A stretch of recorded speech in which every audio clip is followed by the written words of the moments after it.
Baby Center. El embarazo por dentro. Semanas 21 a 27.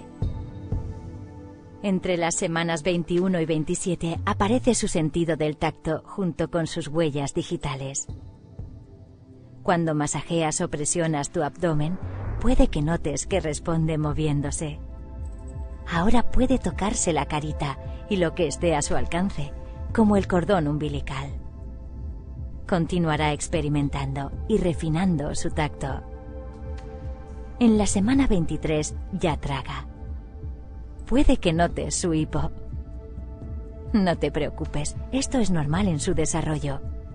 Y quizás ocurra varias veces al día. Millones de bronquiolos se están formando en sus pulmones. Tu bebé ya está practicando la respiración.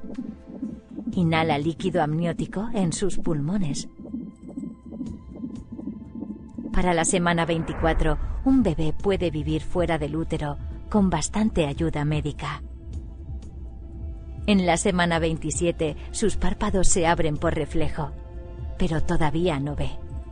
Ya tiene labios y pequeñas papilas gustativas en la lengua. Pesa unos 900 gramos y mide casi 37 centímetros. Ya solo te queda un trimestre.